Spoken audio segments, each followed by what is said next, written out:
Welcome back नाज़रीन। खोसा साहब, इसका जवाब यकीनी तौर पे आपसे ज़रूर लेंगे कि 8 फरवरी को कहाँ पहिया जाम हुआ, और तैमूर तारपुर साहब बात तो कर रहे हैं लेकिन इसमें कुछ सदाकत भी है, यकीनी तौर पे आपसे हम पूछेंगे। लेकिन बरगेश साहब, ये आज़ादी या मौत, इस स्लोगन के साथ पीटीआई जाना चाह रही है। आपकी भी बड़ी गहरी नज़र है पाकिस्तान के सियासी और दीगर आलमी हालात के ऊपर, जो सिचुएशन पाकिस्तान के अंदर क्रिएट हुई है, खासकर पोलिटिकल डेडलॉक के। तो आप समझते हैं कि पीटीआई को बहुत बड़ी मोबिलाइजेशन कर लेगी, और वो कहते हैं कि हम मुज़ाहमत से के अंदर से मुफाहमत निकालेंगे, क्या यही तरीका है? देखिए, पाकिस्तान के अंदर जो है सियासत जो है ना, वो बुनियादी तौर पे अगर आप उसको, जिस वक्त से ये हुकूमत आई है और जिस तरह आई है, वो भी आपको खोसा साहब ने बड़ा क्लैरिटी से बता दी। और पाकिस्तान का आई थिंक बच्चा बच्चा जानता है किस तरह। दूसरा, इसके ऊपर बहुत सारे फोरेंसिक हो चुके हैं। फाफन की भी रिपोर्ट आई है, फिर आपको पता है कि ऐसी रिपोर्ट आई थी जिसमें ये भी कहा गया था कि एक हफ्ते में किसी को जो वोट पड़े, वो वोट कास्ट से ज्यादा वोट है। फिर उसके बाद बहुत ऑब्जर्वेशन है बड़ी सी, और वो सिर्फ पाकिस्तान के अंदर नहीं है, वो वर्ल्ड बॉडीज के अंदर। लेट्स एक्सेप्ट दैट, मतलब लेट्स एक्सेप्ट द रियलिटी। बल्कि आपको बात है, आपको आपके टेलीविजन चैनल पे बहुत सारी ऐसी खबरें चली थी कराची के इलेक्शन के हवाले से, जहाँ बैलेट पेपर इवन याद, अभी आपके हेल्थ मिनिस्टर है, उसके हवाले से खबर चली थी कि जी वो बैलेट पेपर जो उसकी कॉन्स्टिट्यूंसी उसके पोलिंग स्टेशन के बाहर फटे हुए पड़े थे। मतलब बहुत सारी ऑब्जर्वेशन, और बैरी और ऑब्जर्वेशन नहीं है, ये वर्ल्ड बॉडीज की उसके ऊपर ऑब्जर्वेशन है। उन्होंने फोरेंसिक करके सिलेक्शन का, इवन नवाज शरीफ साहब के हल्के के अंदर जो एमएनए के वोट पड़े और एमपीए के वोट पड़े, बरगेश साहब, सामने आता। वो ठीक है। अब इसके अंदर जो है, खोसा साहब ने वजारत के साथ, मैं पॉलिटिक्स सिर्फ ये कहना चाह रहा हूँ कि अभी पीटीआई के एक साहब हैं, सीएम केपी के, जो मैदान के अंदर हैं, जो मोबिलाइजेशन कर रहे हैं, जो लोगों को निकालना चाहते हैं, जो मुज़ाहमत करना चाहते हैं, और मुफाहमत के अंदर से मुफाहमत निकाल के फिर अपने लीडर को रहा करवाना चाह रहे हैं। आपको लग रहा है कि इस रास्ते से पीटीआई को कुछ मिलेगा? होना तो ये चाहिए ना कि बुनियादी तौर पे अगर पाकिस्तान को आगे लेके जाना है, और हमारे यहाँ जो एक बहुत सीरियस चैलेंजेस है उनको अगर एड्रेस करना है, और वो सीरियस चैलेंजेस इंसिडेंटली केपीके के अंदर ज्यादा है एज कम्पेयर टू पंजाब या सिंध, उनको अगर आपने एड्रेस करना है। और उसके बाद बलूचिस्तान के अंदर जो रिपीट परफॉर्मेंस आपने देखी, और जो परसों जो कुछ हुआ, और वहां पे I don't know if somebody is thinking seriously, और इस वक्त जरूरत किस अमर की है कि वहां पे आपने देखा होगा कि बहुत सारे दहशतगर्द हैं जो बाजार में खड़े हैं, और लोग खड़े उनको देख रहे हैं।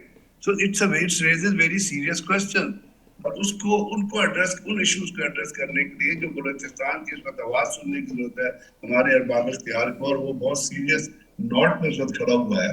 आपको पता है, वैसे तो बलूचिस्तान में कोई 20 लाख बलूची रहते हैं, 50 लाख बलूची तो यार सिंध के अंदर और सराउंडिंग एरियाज में और पंजाब में रहते हैं, वहां वो कारोबार कर रहे हैं, nobody raises any objection on to them. तो यहाँ सोचने की जरूरत है कि क्या अमर है कि इस तमाम अरसे में 2013 में, आपको याद होगा जब एनएफसी अवार्ड भी आया था 18 नंबर और बलूचिस्तान को उसका शेयर मिला था, तो लोगों ने एक्टिव पॉलिटिक्स को ज्वाइन किया था। फिर ये दहशतगर्द ग्रुप ने जब देखा कि ये सियासी पार्टियां पार्लिमानी पॉलिटिक्स में जा रही हैं, तो उन्होंने अपना नैरेटिव की तरह रेस किया। उससे आज जो आप सिचुएशन देख रहे हैं, उसमें कन्फ्रंटेशन जो है, मेरे ख्याल में it is not going to end, it is not going to solve the problem. खास अभी वो प्रॉब्लम जो पाकिस्तान के अवाम से कंसर्न। फारूक फैसल साहब, बात ठीक है, कन्फ्रंटेशन से, अगर आप मज़ाहमत से, अगर आप आपस में एक दूसरे की तरफ जा सकते हैं, जैसे भी आपने देखा कि रिसेंटली प्राइम मिनिस्टर की और केपीके की चीफ मिनिस्टर की मीटिंग हुई है, दो भी हुई है, उनके अंदर उन इश्यूज को आप पॉलिटिकल डिफरेंसेस रखें, that is the right of a political party जिस भी सूबे में है। लेकिन जहां पे there is a difference between the political issues and national issues, जहां पे आपकी नेशनल को रिलेशनशिप आती है, और दुनिया में यही होता है। क्या अमेरिका में डेमोक्रेट्स और रिपब्लिकन एक दूसरे के गले नहीं पड़ते?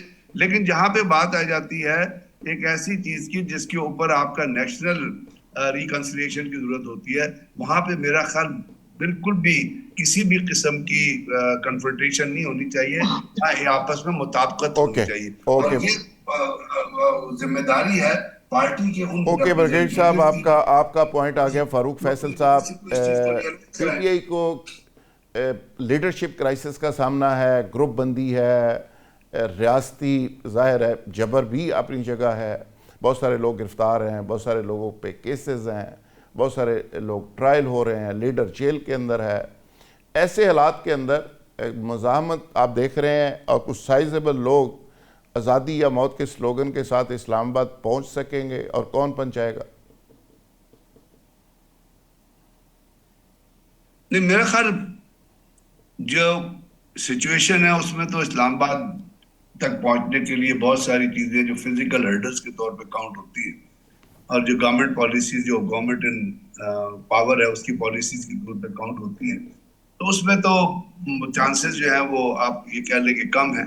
लेकिन बात चीजें होती है जुल्फ़िकार राज साहब जो अलामती होती है, और उन अलामती चीजों की भी असल में रिकग्निशन वही होती है जो फिजिकल परफॉर्मेंस की होती है।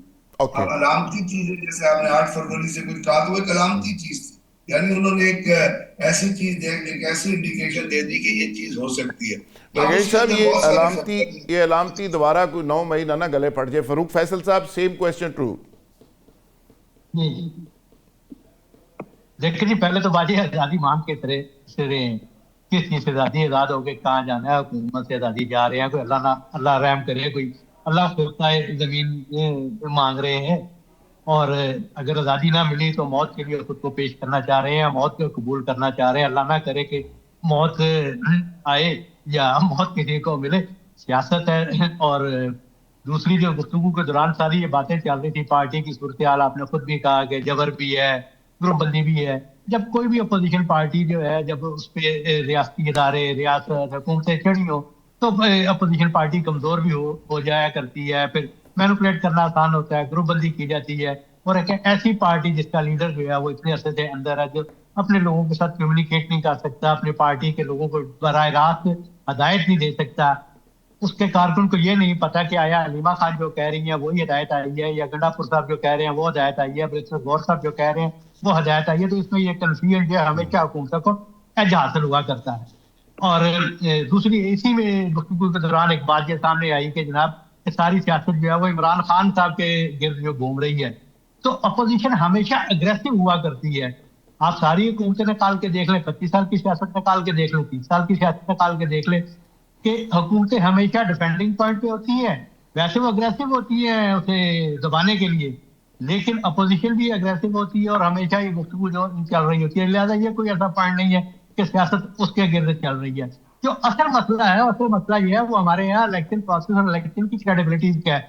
90 से ऑनवर्ड लेकर तमाम इलेक्शन आप देख ले, हर इलेक्शन जो है वो हारने वाला जो है उस पर एतराज ही करता रहा है। लतीफ कोसा साहब माशाल्लाह इतने सीनियर पॉलिटिशियन है, कभी जीतते हैं कभी इक़्तिदार में होते हैं, और हम, लेकिन जो सबसे बड़ा हमें पॉलिटिकल पार्टी से तमाम से जो शिकायत है वो ये है कि जब आप बरसरे इक़्तिदार आते हैं तो आप उन शिकायत को दूर नहीं करते जो आपको अपोजिशन के दौर में होती हैं।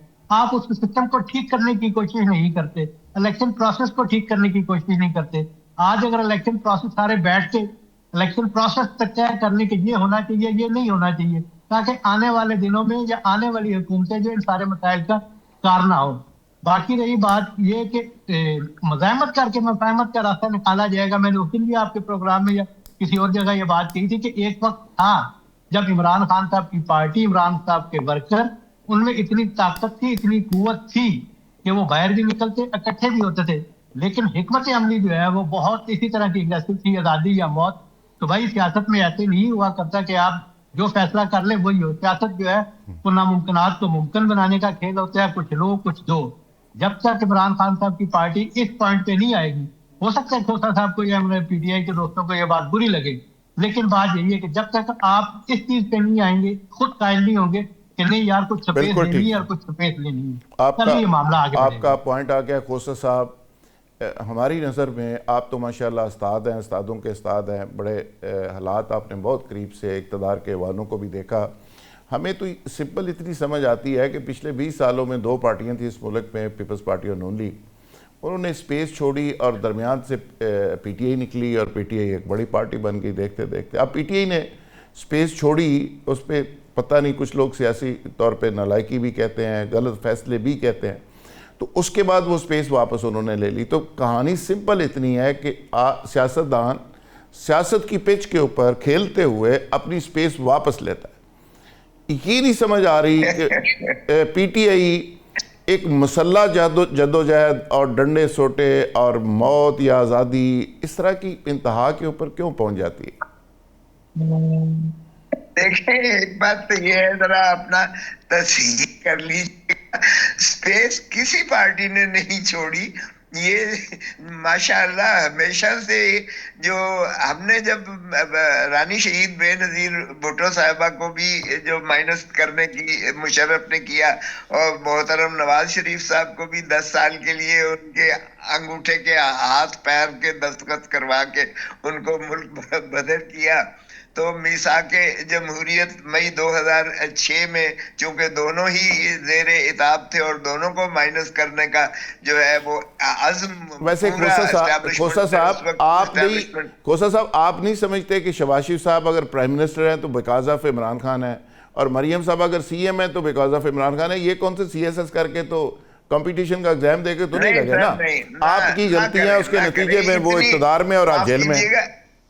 माफ कीजिएगा, इतने डिप्लोमेटिक आप ना हो, आप इतने नेब नहीं हैं, आपको भी पता है कि कौन ये तमाशे स्ट्रिंग पुलिंग करता है। ये मिसाके जमहूरियत जब मई 2006 में मैं मौजूद था, जब बुनियादी नुक्ता उसका ये था कि एस्टैब्लिशमेंट को ना हम किसी को डिस्टेबलाइज करने देंगे, ना एस्टैब्लिशमेंट के कंधों पर सवार होकर हुकूमत में आएंगे, ना किसी पार्टी को तोड़ने देंगे, ना किसी पार्टी को बनाने देंगे। और रूह उसकी जो है मई 2006 की मिसाके जमहूरियत की नवाज शरीफ और मोहतरम रानी शहीद बेनज़ीर भुट्टो के दरमियान ये थी।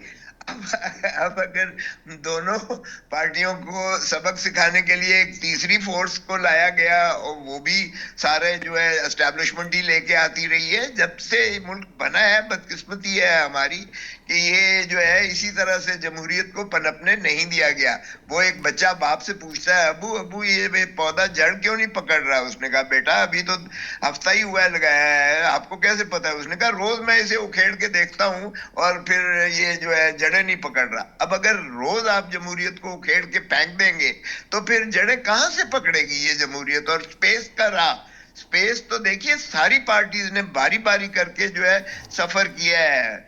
जब फांसियां लगी किसी भुट्टो साहब को और भुट्टो साहब के उसको, हमें याद है कि हमने मंशूर में कहा था, शहादत हमारी मंजिल है, और ये रोटी कपड़ा मकान और बाकी चीजों के साथ हमने छठा ये अपना जो है किया था। अब भी अगर पाकिस्तान तहरीक इंसाफ कह रही है आज़ादी या मौत, तो वो उसी के तसलसल और तनाजर में एक वो स्टेप है जो आज़ादी। खोसा साहब, आज़ादी किस से पीटीआई मांग रही है? किस चीज से आज़ादी चाहिए? देखें, आज़ादी आपको भी पता है, मुझे खुद इमरान खान ने कहा कि ना तो मैं इनसे डील करूंगा, ना मैं इन चोरों लुटेरों की तरह मुल्क छोड़ के सरूर महल में जाऊंगा, मुल्क भी नहीं छोड़ूंगा, मेरा मरना जीना इसी धरती में, मैं अवाम को आज़ादी दिला के रहूंगा। आप समझ रहे हैं आज़ादी, जाहिर है एस्टैब्लिशमेंट से आज़ादी इस वक्त तो आपका जो है सिविल मार्शल लॉ है। आपको किसने कहा कि जमहूरियत है? ये पार्लियामान जिसमें मैं भी बैठा हुआ हूँ इस वक्त, ये बिल्कुल बेतौकीर है। लॉ मिनिस्टर को नहीं पता होता कि हमने कहा भाई इस मुसवदा तो दिखा दो, 26वीं तरमीम 27वीं, उसने कहा हमारे पास है ही नहीं, तो वो कहीं और बन रहा था, तो कानून पकड़ा दिया जाता है, थमा दिया जाता है, और उसके बाद जो है फेथफुली ये अबाइड बाई करते हैं। हालांकि खौफ है इन्हें सिर्फ इमरान खान का जो उन्हें इकट्ठा रखा हुआ है, और इमरान खान ने बड़ा वाज़ेह कहा है कि मैं देखो इस्तेहकाम पाकिस्तान चाहता हूँ, मैं इंतकाम नहीं चाहता। वो उसने कहा, मैं बार बार कहता हूँ जो है रियासत मदीना की बात करता हूँ, हुजूर फतेह मक्का के मौका पर तो अपने बदतरीन दुश्मन को भी जो है मैं उनकी खाक बराबर हूं, लेकिन उनकी जो है उसका पैरोकार हूं। इसी तरह उसने कहा, मैं नेल्सन मंडेला का जो है उसने 26 साल बूथा को अंदर रखा और बाद में उसने मुल्क के लिए रिकंसिलिएशन किया। तो इमरान खान तो कहता है फौज भी मेरी है, मुल्क भी मेरा है, लेकिन क्या करें अगर उनको जो है इनको गुलामी का शौक आ गया और अदालत को, अदलिया को इन्होंने गुलामी में ले लिया। 26वीं तरमीम और 27वीं तरमीम के जरिए शहीद जुल्फकार अली भुट्टो की रूह तड़प रही होगी, रानी शहीद बेनज़ीर भुट्टो की भी रूह तड़प रही होगी कि उनके फर्जंद। खोसा साहब, मैं वापस दोबारा आपकी तरफ आता हूँ। सीनेटर गौस मोहम्मद नूनी के सीनियर रहनुमा हैं, उन्होंने हमें ज्वाइन किया है। सेनेटर साहब, आप सुन ही रहे थे, खोसा साहब फरमा रहे थे कि आज़ादी या मौत, ये एक स्लोगन के साथ कंटेनर तैयार हो गया है और इस्लामाबाद आपकी गवर्नमेंट को गिराने के लिए आ रहे हैं और आपसे आज़ादी का फ़ैसला कर लिया पीटीआई ने। तो आपने भी कोई तैयारी शरी की है कि नहीं जी? जी, बिस्मिल्लाहिर्रहमानिर्रहीम। खोसा साहब हमारे सीनियर सियासतदान हैं, बुजुर्ग सियासतदान हैं, बड़े समझदार सियासतदान हैं, लेकिन ये जब से पीटीआई में गए हैं ना, इनके तौर तौर भी पीटीआई वाले हो गए हैं। पर ये वो जिस तरह उनका जो लहजा होता है, जो उनका मुद्दा होता है, उसी तरह बयान करते हैं। बल्कि हम तो जब ये गए थे पीटीआई में तो हम खुश हुए थे कि चलो अब समझदार लोग हैं और सेंसिबल, मतलब जिन्हें सारी उम्र जमहूरियत की खातिर गुजारी, तो उन लोगों को कुछ सिखाएंगे कि जमहूरियत के लिए कैसे जद्दोजहद की जाती है, किस तरह हुकूमत अपोजिशन कैसे की जाती है, इस तरह कहते हैं। लेकिन खोसा साहब ने भी वही रवैया अपना लिया। ये नहीं आप कहते हैं कि सिखाने गए थे तो पीटीआई जैसे हो गए खोसा साहब? ऐसा कोई खोल चढ़ गया, पता नहीं पीटीआई में ऐसा कोई पार्टी में कोई ऐसी, पता नहीं वहाँ कोई गिदर सिंगी रखी है उन्होंने, जो भी जाता है उसके रंग में रंगा जाता है। पर देखो उसमें जिस तरह वो आप पहले पूछ रहे थे उनसे कि जी कौन किस आज़ादी की बात कर रहे हैं, तो ये जो पीटीआई वाले हैं ना, वो कहते हैं मादर पितर आज़ाद, न को ला न को कानून, बस इमरान खान को पैर निकालो और वज़ीर आज़म बनाओ, यही उनका मोटो है। और जब वो वज़ीर आज़म बनाना चाहते हैं तो उसका तरीक़ाकार है, खामोश चीज़ों करें, हुकूमत को 5 साल पूरे करा दें, अगले इलेक्शन में जाएँ, लोग इनको वोट दें तो वज़ीर आज़म बन जाएंगे। अदरवाइज तो ज़ाहिर एक प्रोसेस है, उससे गुजरना पड़ता है। और जिस तरह वो टक्कर ले रहे हैं कुछ कुव्वतों से, इदारों से, हुकूमत से, तो इस तरह तो भाई हुकूमतें नहीं मिला करती। आप अपना रवैया बदलें। हम भी अपोजिशन में रहे, हम भी जेलों में रहे, हम भी मुकदमात बनाए गए और फिर हम उनको फेस किया। और फिर हमें रिलीफ कैसे मिला? हमें रिलीफ मिला अदालतों से। अब ये कहते हैं कि हम अदालतों के पास जाते हैं तो वहाँ रिलीफ नहीं मिलता, अदालतें किसी की तरफ देखती हैं, ये वो सारा। तो फिर भी हमारे तौर में तो ऐसे हालात है, तो हम भी अदालतों मतलब उनके हमने फिर अदालत का दरवाज़ा खटखटाते रहे। आखिर एक दिन हमें रिलीफ मिल ही गया। तो ये तरीका कार होता है जमहूरियत का, जमहूरी तरीका कि कानून और इनके दायरे के अंदर आकर अपने हकूक़ की जो है जंग लड़ी जाए और फिर आखिर इसमें कामयाबी होती है। देखो अगर खान साहब चाहते हैं कि हुकूमत में रहे या पीटीआई चाहती है कि हुकूमत चाहे, तो उसके लिए रवैया बदलना होगा। अगर उन्होंने नेशनल मंडेला बनना है तो फिर यही तरीका कार जिसको चल रहे हैं ये ठीक रहेगा। 10 साल बाद, 20 साल बाद, 25 खोसा साल साहब, आप सेनेटर साहब क्या कोई रिस्पॉन्स करना चाहे? देखें, पहली करने जा रहे हैं जिंदगी या मौत की खेल खेलने जा रहे हैं। ये तो अगर किसी ने ये कंटेनर पे लिखा है तो ये उसका जाती फेल हो सकता है, क्योंकि खान साहब ने बड़ा वाज़े तौर पर तहरीक तहफ़्फ़ुज़ आईन पाकिस्तान के महमूद खान अचकज़ई सरबराह हैं, उसके सदर हैं, और अल्लामा नासिर रिजवी साहब जो कि लीडर ऑफ द ऑपोजिशन है सेनेट में, और ये लीडर ऑफ द ऑपोजिशन जो है ये कौमी असम्बली में, इनको कहा है। और हम बिल्कुल जो है गुफ्तो शुनीद भी कर रहे हैं, मुज़ाकरात भी की तरफ भी जा रहे हैं। प्राइम मिनिस्टर के हम मुंतज़िर हैं कि वो लीडर ऑफ द ऑपोजिशन के पास आ रहे हैं। ये मुज़ाकरात ही के जरिए तय होंगे। सारी सियासी जमातों को ये होश के नाखून लेने चाहिए कि अगर आपने दाढ़ी अपनी किसी और के हाथ में दे दी है और जमहूरियत को दफन कर दिया है, अदलिया को गुलामी में ले लिया है, आइन की तज़हीक करके आइन को चंद कागज के पुर्जे बनाकर, और आपने जो है रियासत बना दिया है एस्टेब्लिशमेंट को, हालांकि रियासत अवाम है। आर्टिकल 7 को देखिएगा, और आर्टिकल 5 में यह है वफादारी अवाम की, loyalty to the state, state means the people of Pakistan. बिल्कुल ठीक है खोसा साहब। ब्रिगेड साहब, ये जो डंडा की एक सूरत हाल है, एक तरफ एक पावरफुल अदारा है, दूसरी तरफ पीटीआई है, इंटरनेशनल हालात आपके सामने है, पाकिस्तान एक बिल्कुल डंडा की एक सूरत हाल है, तो आप क्या समझते हैं कि इसमें सलूशन क्या, हल क्या है? सलूशन तो आप एक दूसरे से बातचीत में ही है, डायलॉग में, एक दूसरे का पॉइंट ऑफ व्यू सुनने में। लेकिन अगर हुकूमत इस बात पे डटी रहेगी कि जी हमने तो सुनना ही नहीं है क्योंकि हमने भी बड़ी कुर्बानियां दी हैं, तो वो फिर हुकूमत तो कह रही है मुज़ाकरात करें, पीटीआई मुज़ाकरात कहती है नहीं करना है हमने। जेल में रहे तो बाकियों को भी जेल में रहना चाहिए, तो इस तरह से फिर मामला हल नहीं होते ना। मामला हल होते हैं। देखिए हुकूमत जो होती है स्ट्राइक का, it is a bigger heart, okay. पूरी दुनिया में ही होता है। फारूक और फैसल सारी साहब चीजें अपने अंदर शॉर्टली कमेंट ज़रा, आप टाइम बहुत कम है, फारूक फैसल साहब शॉर्टली कमेंट, सोल्यूशन क्या है? किस चीज पे सोल्यूशन यही है, तो सब सब हर सियासी आदमी का यही मौकफ होगा कि बातचीत में हल जो है वो बातचीत में है।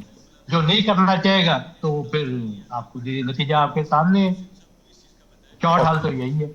नाज़रीन, तमाम मेहमानों का बहुत शुक्रिया। कल इंशाल्लाह नए प्रोग्राम और नए मौज़ूआत के साथ दोबारा हाज़िर होंगे। तब तक के लिए खुदा हाफिज़।